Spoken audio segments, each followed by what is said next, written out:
میں آپ کو ایک میں آپ کو مثال دے دیتا ہوں متشابہ کی، متشابہ آیات کی، جو ان کے نزدیک متشابہ، جس کو سامنے رکھتے ہوئے ایک شبہ پھیلاتے ہیں. مثلا اللہ تعالیٰ کا فرمان ہے یا ایھا الذین آمنوا اتقوا اللہ وابتغوا الیہ الوسیلہ وجاہدوا فی سبیلہ لعلکم تفلحون. اے ایمان والو تم اللہ تعالیٰ سے ڈرتے رہو اور اللہ تعالیٰ کی طرف تم تقرب کو تلاش کرو.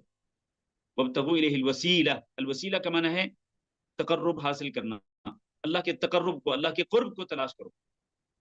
اچھا، وجاہدوا فی سبیلہ، اور اللہ کے قرب کا ذریعہ بننے والے جو اعمال ہیں ان میں سے ایک عمل اللہ کے راستے میں جہاد کرتے رہو تاکہ تم کامیاب ہو جاؤ. اب یہ جو لفظ وسیلہ ہے نا اس آیت کے اندر، اس کو لوگوں نے پکڑ لیا. کن لوگوں نے؟ جو شرک کرتے ہیں. کیا کہتے ہیں؟ کہتے ہیں جی ہم یہ جو ہم نبی صلی اللہ علیہ وسلم کو پکارتے ہیں یا اللہ کے نبی صلی اللہ علیہ وسلم کے علاوہ ہم اولیاء کو پکارتے ہیں تو ہم تو اصل میں وسیلہ بناتے ہیں کیونکہ اللہ نے حکم دیا وسیلہ بنانے کو. اب یہ شبہ جو ہے یہ اس لفظ وسیلہ سے انہوں نے لے لیا، لیکن حقیقت کیا ہے؟ حقیقت یہ ہے کہ الراسخون فی العلم جو ہیں، مضبوط علم رکھنے والے، وہ یہ جانتے ہیں کہ اس آیت میں اللہ تعالیٰ نے جس بات کا حکم دیا وہ اس بات کا حکم نہیں دیا کہ تم اللہ کے سوا جو انبیاء ہیں، صالحین ہیں، ائمہ ہیں، بزرگان دین ہیں، تم ان کو وسیلہ بناؤ. یہ کہاں ہے اس آیت کے اندر؟ بلکہ اس آیت کے اندر اللہ نے فرمایا کہ تم اللہ کا قرب تلاش کرو. کیسے اللہ کا قرب تلاش کرنا ہے؟ اس کا آگے ایک ایگزامپل اللہ تعالیٰ نے دے دی کہ تم نیک اعمال کے ذریعے اللہ کا قرب حاصل کرو. ان میں سے ایک نیک عمل کیا ہے؟ وجاہدوا فی سبیلہ، کہ تم اللہ رب العزت کے راستے میں جہاد. یہ معنی ہے وسیلہ کا، یہ صحیح معنی مفہوم ہے کہ اللہ رب العزت کا قرب تلاش کرو، یعنی اللہ رب العزت کے قریب ہونے والے یا قریب کرنے والے اعمال کرو. وہ کون سے اعمال ہیں؟ وہ سارے نیک اعمال ہیں. ان میں سے ایک جہاد فی سبیل اللہ بھی ہے. تو آپ میرے خیال ہے کہ جو میں نے آپ کو مثال دی ہے نا، اس مثال سے آپ سمجھ گئے ہوں گے کہ لوگ کس طرح سے شبہات پھیلاتے ہیں.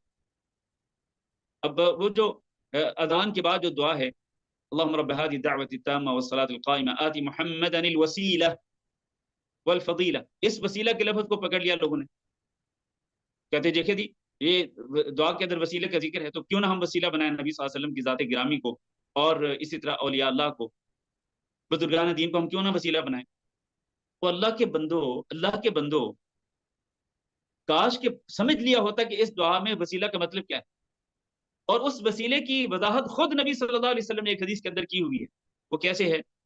فرمایا کہ دعا میں ہم کیا کہتے ہیں؟ آتی محمدن الوسیلہ، کہ اے اللہ دے دیجئے محمد صلی اللہ علیہ وسلم کو کیا دے دیجئے؟ الوسیلہ دے دیجئے. یہ ہم دعا کر رہے ہیں نبی صلی اللہ علیہ وسلم کے حق میں. اچھا جی وہ وسیلہ کیا ہے؟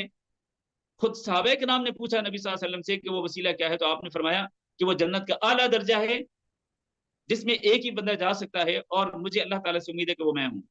گویا کہ ہم جب یہ دعا کرتے ہیں نا کہ آتی محمد الوسیلہ، اے اللہ محمد صلی اللہ علیہ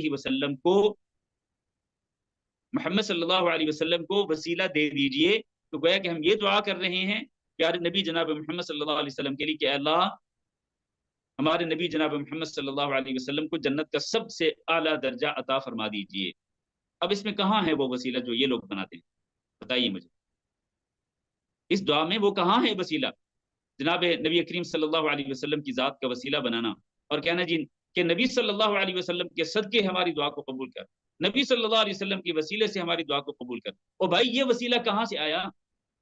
یہ شبہ ہے. شبہ کہاں سے پکڑے انہوں نے شبہ؟ یہ وہ قرآن میں جو وسیلہ کا لفظ ہے وہاں سے، اور یہ جو اذان کے بعد والی دعا ہے اس میں جو وسیلہ کا لفظ ہے وہاں سے انہوں نے شبہ پکڑ لیا.